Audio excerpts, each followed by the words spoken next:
Laura McCoy, Curator of Natural History at Manx National Heritage. We haven't had this exhibition for quite some time. I think the last time we had it was possibly 2012, 2013, where my predecessor Kate Hawkins curated it last time. And so yes, it was just decided this is such a popular exhibition, let's see if we can get it to the island. And I was very fortunate to get to put it up, and well, you know, with the exhibition team, and yeah, it's just wonderful. Because I was thinking, I remember seeing a similar exhibition with the wildlife photographers before, but yeah, your memory plays tricks after a while. I'm sure it was a few years back now, but it was 2000, what was it? 12 or 13. Oh my Lord. And yeah. So it covers basically all aspects of nature. We're not just talking obviously on the Isle of Man here. This is some of the best photographers in the business from around the globe. Yes, I think there's something like photographers contributing from over 90 countries, I think. There are 100 images, and they represent all the groups, so, you know, plants, animals, insects, mammals, fish, birds, and it's just the breadth of the animal and all natural world, basically. And there's some really there's images here which really took a lot of work to take. You know, things like diving under the ice in the Antarctic, or going to incredibly remote places, or putting yourself in situations which is very difficult, like, you know, in the middle of a tree canopy at midnight and things like that. So yes, people have certainly gone above and beyond. So was it difficult to curate? I mean, is there basically a set number of pictures or photographs you have to put out, or do you have to choose yourself for the exhibition here? So it's a touring exhibition from the Natural History Museum, so it's actually quite strict in the way that it's laid out and the groupings. And so there's you do have a certain leeway, obviously, because it's a touring exhibition, everybody's space will be different. So you've got your own issues to deal with the space that you're in. And so I had a little bit of freedom in that sense, but because of the way that the images are put together and the subject matters that they broach, you know, you try to make a story, or at least a flow that makes sense. And I think that's very much the case. I mean, we were just having a quick wander around here today, and it is, I mean, they say every picture has 1,000 words, but there are actually stories attached and details of the photographs being taken. But some of them really do paint. It's not all just about everything. There are some lovely, cute and cuddly ones, but an awful lot of ones which really paint a picture of perhaps the way that mankind relates to the natural world on a global scale now. Yes, I think that's what's powerful about this exhibition, is that it does show incredible things that you will have never seen before, aspects of the natural world which, you know, most of us will probably never see because they're unusual or in difficult places. But it also shows difficult things, so it will show the impact that man is having on the world, or it will just show relationships between animals, or interactions in the natural world that maybe we're not used to seeing, that perhaps are a little bit surprising, or, you know, a bit gory or something, but important for us to know about. And I think that's one of the things that I love about this exhibition are the stories. That's what makes them stand out, because, you know, you can have lots of incredible images and they'll be impactful in and of themselves, but to have those stories that really bring them to life and give them so much more meaning, you know, that's what I really like about it. We can't really do it justice going around just a little chat here today, but let's just take a look here. We're in the underwater section, and one, certainly when I came in, one which catches your eye straight off, because it's, as you say, these are all photographs. There are stories attached to all of them, but without a doubt there's this sort of artistic beauty in a lot of them. And you see this one above of the melting moments, I think it's called, and it's just of a leopard seal. You'd swear when you look at it that it's actually something, either a pastel or a watercolour. It just looks for all the world like a painting rather than a picture, an actual photograph. Yes, just the way that the photographer has framed the leopard seal, surrounded by ice and water, and it's sort of looking off into the distance. Maybe it's heard something. It's quite magical. It's hard to try and transport yourself into where he was and what it was like for being under the ice, because obviously, he's diving in the Antarctic with incredibly thick scuba gear and, an extreme image and a beautiful one, haunting almost. It is totally. And then this one down bottom left, again, we hear so much about pollution. And we know that there is issues with pollution in the seas around the world and in lakes and such like, but the one of the salmon here is incredible because it's so incredibly clear. Yes. You would think they were just sort of laid out in fresh air. Yeah, it's the clarity of the water.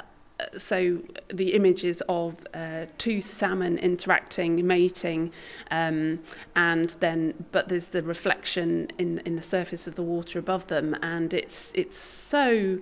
It could be blown. The image is so clear; it could be blown up 100 times, and it would just be absolutely pinpoint. It's really stunning. It is. Just to the left of that, another one which caught my eye when I just had a quick look around. Again, it's actually very artistic and amazing picture, which tells a very sad tale. And that, when you look at it, it's a whale, and you think there's something. It could be a stream of bubbles, and then you start to read about it, and it's actual fishing net, and there's a free diver attached behind. And again, it just sort of highlights the plight that some of these animals face. Well, I think the trouble is that man is very untidy. Particularly in the sea, where often we're unaware of, because we're not seeing it on a day-to-day basis like we would if there was litter in the streets. We don't really think about it, but marine pollution is a very serious thing.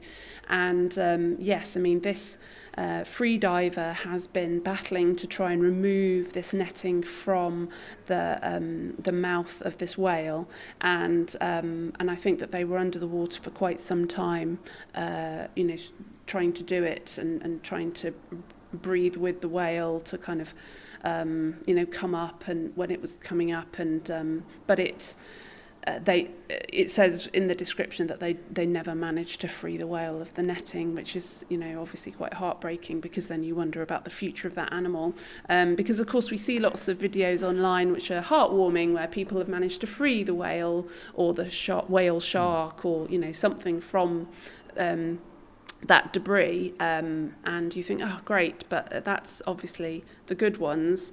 We don't see all of the thousands of ones which don't, and the repercussions of that. Exactly so. And then again, a black and white one next door to that with an amazing thing, loads of jellyfish and one dead and mostly decayed and eaten seal, and then a live one above it.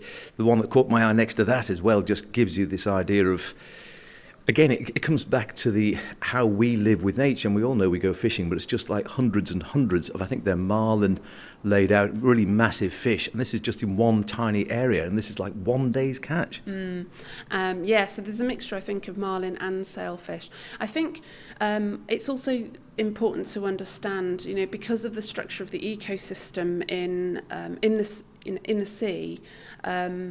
What you're seeing there is the equivalent of land-based tigers.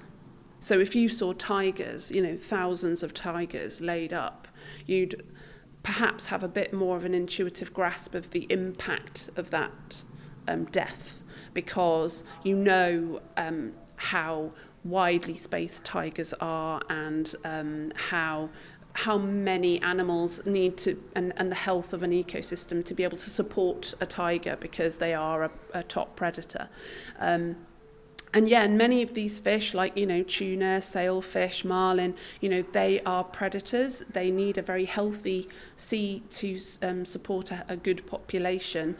And when you take one of those out, it has big repercussions. It's the same with sharks, the way that there are thousands and thousands of sharks killed every day for their fins, and they just chop the fins off and then just dump the shark back in the sea to drown. that's actually starting to have an impact on our oceans, because if you know, everything is a web, and, you know, you pull one string and it knocks everything else out. And so, yeah, it's kind of to try and get people's heads around the amount of stuff that we're extracting and the impact that we're having. Absolutely, and I think that's just in my brief look around today, as well as the amazing skill of the photographers and the beauty of some of them. It does really highlight this, as you say, this thing about sustainability and how, yeah, we've got to live on the planet, but there's got to be a better way in a lot of cases of how we can live with all these amazing creatures. I mean, what you hope from an exhibition like this is that, you know, we're hoping that, or trying to emote people to care more, but to also understand their place in how it all interlinks together and how fragile it is. It's I think the trouble is that the Earth is a huge thing, so it's taking a long time to die. So, and when you're in the middle of it, you know, it's not like being hit by a car. You know, it's like a tree that might have a little mushroom at the base of it, and you think, oh, you know, oh, lovely tree, not knowing that that mushroom at the bottom means that that tree's had it, and, you know, but it might take 100 years for that tree to die eventually, but it's dying, and, you know, but if you magnify the Earth in the same way, you know, what we are doing is the equivalent, but because it's like a death of a thousand cuts, you don't fully appreciate it until it's too late. Absolutely. Let's just go over, because I know I just asked you beforehand which picture perhaps spoke to you the most as the curator of the exhibition actually here, and you pointed out this one on the other side of the gallery, away from the marine section, under amphibians and reptiles and invertebrates, and it's an amazing picture, beautiful picture with the flash taken at night, some gorgeous looking orchids and a moth. Give us the story behind that. Well, this really struck me because this was something that I learnt about when I was a student quite a long time ago. 10 years. Yeah, oh, you flatterer. And this image, so I learnt about these orchids. These orchids are found up in a tree canopy. They were first observed or reported on by Darwin, and he predicted all that time ago that there would be a creature, probably a moth or a bird or something, or a bat, that was specially adapted to feed on that orchid because it has a very long nectary in the flower, as in a very long tube in which the nectar is deposited, and to be able to access that nectar you would have to have a very long tongue or a way of getting at it. And so he said, oh, there must be something out there, I don't know what it is yet, but there must be something out there that can feed on it, otherwise there would be no reason for that orchid to be that shape. And of course, not obviously in modern terms you think, oh well, yes, of course, but obviously back then what he was predicting or what he was saying was actually quite a leap of intuition, because that's not something that people would really think about back then. And then, of course, because it's an orchid up in a tree canopy somewhere very remote, nobody found that thing. And even when I was a student, nobody still had seen anything specifically feeding on these orchids. And so it was only recently that it was discovered that it's a type of moth that feeds on these orchids, and then it took even longer for then somebody to actually take a picture of it, because if you think that you have to haul yourself up in a tree canopy at night in a remote place, there's not many people that maybe have the skill or the patience to do that. So this is the first ever image of these moths that we now see today. So it's quite special. It is amazing, and amazing to think that, as you say, it's the first image for something that Darwin was talking about all that time ago. Equally, again, if you look really closely, you pointed out, I didn't even see it, there's a gecko there as well on the bark, so well disguised. Yeah. And I think that just sums up again, perhaps one of the other messages you might take from this exhibition, and that the myriad of life out there, and I think particularly in some of the microfauna, for everything we know, there's probably about another 10 things we don't know. or 1,000. Yeah, I mean, it's just endless. I mean, that's obviously why I love natural history, because I'm always learning something new. I'm always seeing something that's breathtaking or surprising or fascinating, and it hasn't stopped, and I hope it never will.